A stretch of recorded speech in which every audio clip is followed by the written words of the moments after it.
কোথাও ইডি পাঠাচ্ছেন, কোথাও সিবিআই পাঠাচ্ছেন, কোথাও টাকা বন্ধ করে দিচ্ছেন, আর ফোন করে করে বলছে, শোন তুই যদি বিজেপিতে জয়েন না করিস তাহলে তোর বাড়িতে আমি ইডি পাঠাই দেবো। পূর্ব মেদিনীপুরের নিমতৌড়ের সভা থেকে যেদিন বিজেপির বিরুদ্ধে কেন্দ্রীয় এজেন্সিকে রাজনৈতিকভাবে ব্যবহারের অভিযোগে ফের সরব হলেন মমতা বন্দ্যোপাধ্যায়, সেদিনই তার বাড়িতে কেন্দ্রীয় এজেন্সির অভিযান নিয়ে দলনেত্রীর নিরাপত্তায় অভিমান এবং একরাশ উষ্মা প্রকাশ করে তৃণমূলের সঙ্গে সব সম্পর্ক ত্যাগ করলেন তাপস রায়। মুখ্য বিষয় দুর্নীতি এবং সন্দেশখালী। তার পরের বিষয় আমার বাড়িতে ইডি অভিযান। আজকে 52 দিন দল আমার পাশে দাঁড়ায়নি। সন্দেশখালী কাণ্ডে প্রথমবার বিধানসভায় মুখ খুলে কেন্দ্রীয় এজেন্সিকে আক্রমণ করেন মমতা বন্দ্যোপাধ্যায়। সেই প্রসঙ্গ এই দিন শোনা গেল তাপস রায়ের মুখে।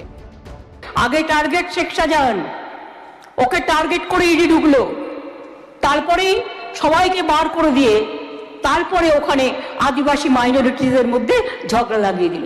মাননীয় মুখ্যমন্ত্রী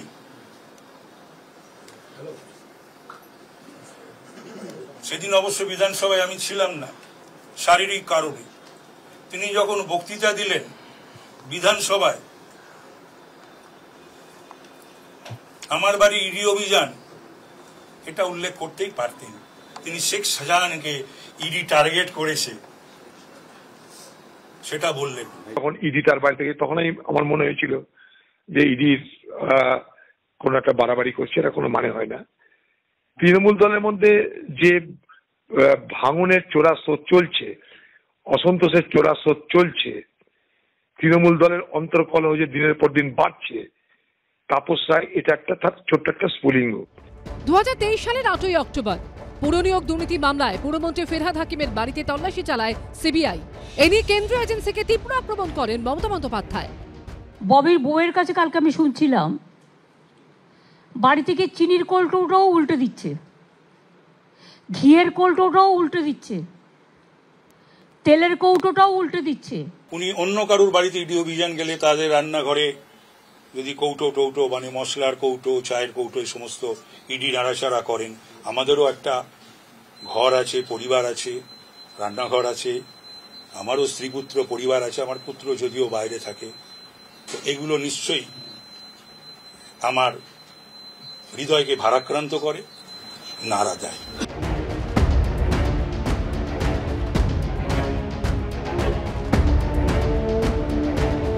তাপস রায়ের যে সিদ্ধান্ত, এই সিদ্ধান্তকে আমি প্রাথমিকভাবে স্বাগত জানাবো। আমাদের কাছে এলে ভারতীয় জনতা পার্টির কিছু নিজস্ব নিয়ম নীতি রয়েছে।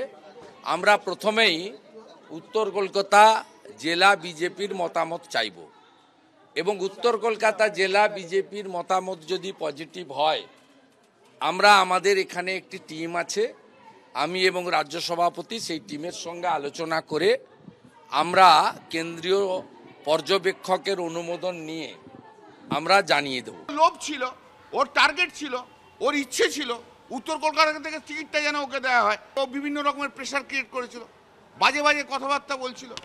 হ্যাঁ, সেটাও জানে যে ও আর পাবে না, তাই জন্য ও চলে গেছে। এখন বিজেপিতে টিকিট পাওয়ার জন্য গেছে, হেরে ভূত হয়ে চলে যাবে। আমি যে তৃণমূল করছি, আমার কি কোনো অভিমান নেই? আমার কি কোনো বক্তব্য নেই? আপনি দয়া করে অন্য কোনো প্রতিপক্ষ দলে আপনি যোগ দেবেন না।